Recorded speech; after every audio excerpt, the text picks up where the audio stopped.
How far you go? How far you go is qualifying for 2017 Africa Cup of Nations. Yeah. There's no contesting that at all. Building, always building and building. When are we going to get our first 11? Keshi, from the top of my head, I can just say, okay, this is a Super Eagles first 11 for this game. I agree, Cecilia. The building has been going on for a long time now, and you wonder when it's going to be over. But then, to the game itself, like you said, it was a very labored performance. But 3 points is all that really matters now. It's very important you start this particular tournament with a win, and that's what we did. Although the performance itself wasn't all that. It wasn't a great performance by any means at all. But congratulations to them. 3 points, and I guess we just have to make do with that, Cecilia, yes, right now. Because I know I said before the game that I wasn't expecting any excellent performance from the Eagles. I'm sure then a lot of people were like, it's Chad. So they're expecting 7 goals and 6 goals. I really don't know where they got that from. No, they forgot They've been very naive, Not that they forgot that is a team that gets to play games, exactly. Not just players. You can have the best group of players in the world, and when you put them together a day to a tournament, forget this. It's difficult. Except the other party decided not to play, and of course, exactly. Bolan Salami with the first goal there, and second, about a strike. Goalkeeper had no chance. It was a screamer right there in the box, and the goalkeeper really didn't stand a chance for that one. Was one of the better players on the pitch for Nigeria. Warrior striker Bolan Salami. Hopefully, he can keep that form going. Second goal, Odion Gallo, good team on the score sheet as well too. Very lucky penalty. I thought the goalkeeper was very close to saving that. It just went under the goalkeeper's body. But still, they all count. As long as the ball hit the back of the net, that's what really matters. So, Odion Gallo getting the second goal for Nigeria, and Bolan Salami with the first goal. Good one for Nigeria. Hopefully, they can carry that form on into their other games. Next game is against Tanzania, and that will be September 4th. And something actually happened in that game. Ogenyo Nazi collected the red card. Wale has apologized. He posted on his Twitter handle saying that the incident of the red card is not something I'm really proud of. I don't have the reputation of losing my head on the pitch. It was an unfortunate event. I regret putting my colleagues who I left on the pitch under a lot of pressure, including the fans who came out to watch. I apologize for my actions and hope to learn from the experience to become a better person and player. Yeah. You just have to, because that card was not really needed at all. Exactly, and he let his teammates down, and it's good to know he's admitted that he knows he let his teammates down, and luckily for him, the red card didn't cost Nigeria anything in that game. I think they played better with 10 men. I noticed that. I don't know about that, Cecilia. But what we know is it didn't really affect Nigeria's performance in a negative way. We still went on to win all 3 points. So lucky boy, he's a very lucky lad. Hopefully he doesn't repeat the same thing. If he had lost that game, well, imagine if you'd done that against the likes of Egypt. No, he wouldn't do that. He wouldn't do that. He wouldn't do it again. I believe he would not do it again. He's really, really serious about that. Now, talking about other African countries that were in action yesterday, Ghana, of course, they actually told us how to really play this game. If you're playing a country, I mean, how many rounds ahead of you or behind you, know that all you need to do, just beat them and beat them really well. Now, Ghana and Mauritius 7-1. But before we go to Ghana, though, go to Egypt first. Egypt, that's really a major concern for us. Egypt 3-0 over Tanzania, meaning they go top of the group. It's just one game, but then they scored 3 goals, they scored just 2 goals. Another big score line. Yeah. Tunisia and Djibouti, 8-1. Yes, that's how to lay down, that's how to show your big side, that's how to lay down the marker. And Tunisia with that 8-1 win over Djibouti, not a surprise for me. Togo had to really struggle to get that win over Liberia. Emmanuel Adebayo. Yes, at first they said he wasn't going to play because he came late and all that. Then all of a sudden they felt, okay, they can't do without him.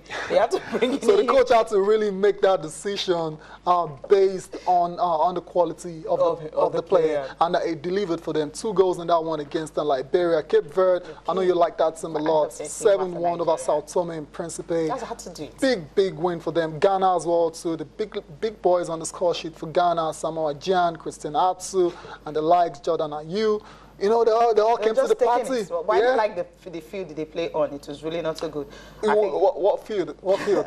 In their hometown. Okay, you mean, are you talking of Nigeria as well? Because we want to go back to the Cardinal pitch. No, let's talk about because that's another topic for another day. We spend the whole day talking about that horrible pitch and the lads played on in Cardinal. And Algeria, look at them, 4-0 over Seychelles in that one. Impressive performance by the Desert Foxes or Warriors, whatever they call them now. 3-1 for Senegal over Burundi. Good win for Senegal as well. All of them. So there was actually no upset. I think the upset was on Saturday early hours when they have one very funny scoreline. But there was actually no upset yesterday. All the big teams, all of them proving that, yes, they are the team to beat for the African Nations Cup in 2017 qualifiers. Now, MPFL, it's back. They resumed yesterday, and of course, while they have some big wins, Heartland happens to have the biggest win of the weekend. Bright HK scoring a brace for them. Now, starting with Giwa FC. Right now, Giwa FC are back to the top of the log. Remember, it was Sunshine Stars before the break, but right now, Giwa FC is up because of a goal difference. Sunshine Stars narrowly lost to Abia Warriors 3-2. And for Dolphins and Sharks, the Port Harcourt derby, it ended 1-0. They had to share the points. The Economy Warriors and FC Taraba 2-1. Wiki Tourist and Eyimba, it was a goalless one for Eyimba. They pick up a point from there, so you say it's a good one for them. Now, Heartland back to winning ways again, continuing from the form that they stopped the last time. They actually won the game before it went on break. And, of course, they were able to put their hearts together one more time and winning this one against Bayelsa 4-1. And 3SC, well, now, Benga Ogumbote is the coach of 3SC now. So 3SC fans are already saying that they will not be going on relegation again this season. Remember, they started very poorly. 3-0 over Lobby Stars. You have Ajani Ibrahim scoring, of course, Ajayi also getting the brace for them in that. Nasrawa United and Akwa United, it was Nasrawa winning by Longo, and Kwara United and Rangers 3-1 in favor of Kwara United. So big wins are coming from the Nigerian Premier League. And the games for tonight is Warri Wolves and Kano Pillars that will be played in Warri. For Kano Pillars, where, you know, they are the team to beat defending champions, Warri will see if they can continue with the form. Well, at the Confederations Cup, they were able to score at least 3 goals, but they ended up not getting to the next stage because they conceded one, which was not supposed to be. Bulam Samuel Lamy also was on the score sheet for them. Now, we'll see what's going to happen to the likes of Bulam. Might not just play the game, because after the Super Eagles game, they'll have to return to Abuja then from there before going to Warri, and the game is just today, so they're going to be missing some of their big stars. Yeah, I hope he's recovered enough to play that game. He's a very crucial player for Warri Wolves. Yeah. Really? I hope so. I hope so. If he doesn't play for them, then they're going to miss him. I think they just have to do without him, because I think fatigue would definitely set in. Yeah, but the game was played on Saturday. On Saturday, what was that? 4 p.m. to 6? Yes. And you just have Sunday to rest. And on Monday, you're playing under crucial. You're playing against Kano Pillars. I won't be surprised if he plays that game. Okay, we'll see if he's going to play that game. Okay, now, we're from Nigerian Premier League now. Quickly, we talk Copa America. I talked about one man, Douglas Acosta, who ensured that when Brazil were actually saved from having a draw like the Argentines did. Remember, it was 2-2 against Paraguay for them. Lionel Messi, of course, was a score sheet, but that just wasn't enough for them. They couldn't keep it together, but the Brazilians were able to keep it together till the final whistle. And, of course, it ended 2-1 in favor of them against Peru. Let's just enjoy the highlights.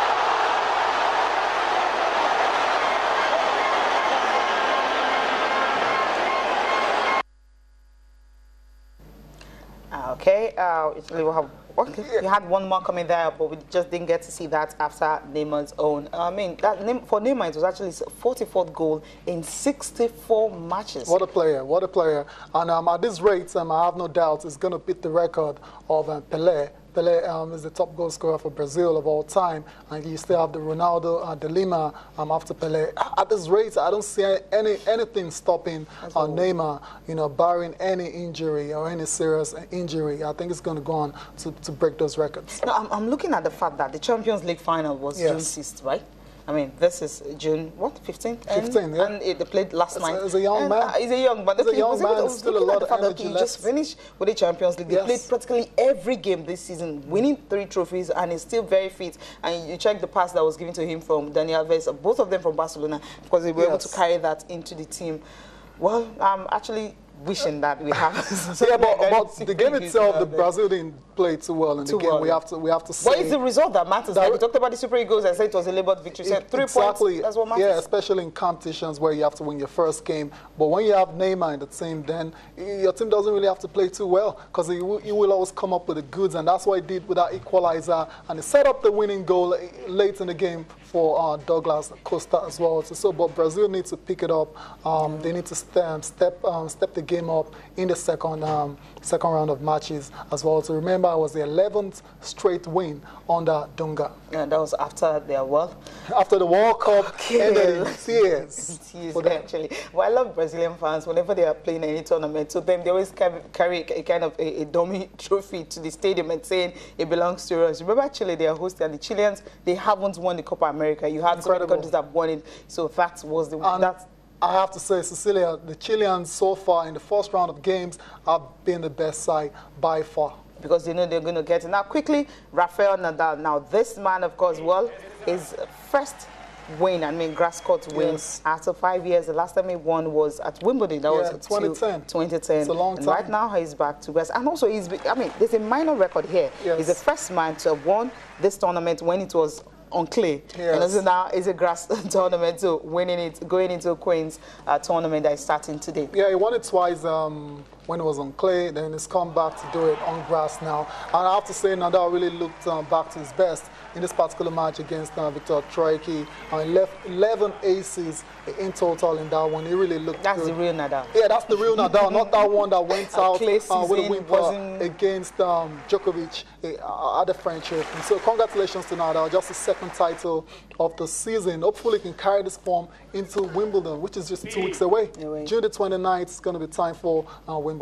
Well, the thing is that he's playing at Queen's. So let's just get to listen to him. You know, he's playing at Queen's, and of course he's hoping that after this one, when he gets to Queen's, he can get something out of that. Then Wimbledon, he'll really be ready really to fly, to have a better grass court after having disastrous clay court season. The last couple of months, it's important to have victories, important to have titles for the confidence, for the calm, for everything. Yeah, Rafa was better in those crucial moments, and whenever I had a chance, he played well. He served very good the whole match.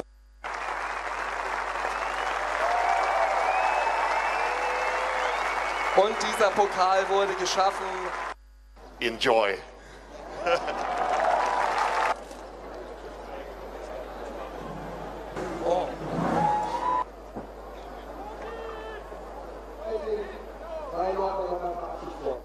Love that, right? Okay. Yeah, I like it too. Okay, now quickly talking the NBA. Now LeBron James, another triple-double, but that just wasn't enough for him. Wow, it's so sad when you're having just one man carrying your team and the other ones are not living up to expectation. The whole load is practically on your head. Yeah, it's a shame, but then that's how it goes. And Cecilia, the game that went down just early this morning, Warriors 104-91 win over the Cleveland Cavaliers. 3-2 up now, just one win away from their first NBA title since 1975. So I think they'll go on to do it. Steph Curry was incredible. He had a breakout game yesterday. 37 points. Yeah. You know, he struggled all through the first 4 games, but yesterday he had a breakout game. 37 points. And LeBron James, you mentioned him as well too. Triple-double, not good enough. He's had to carry this team on his back. But it seems that back is starting to ache now. Yeah, it's really starting to ache. And for Steph Curry, he's been treated for dehydration after that 37 points. Exactly. It was a massive performance by both superstars of the team. But let's just clarify before we go now. The Cleveland Cavaliers now, they've not won the NBA title forever now. They've not won it before. So, and it's 51 years, the city, Cleveland itself hasn't won a major sports championship. Okay, game 6 is on Tuesday night. We'll see what's going to happen in that.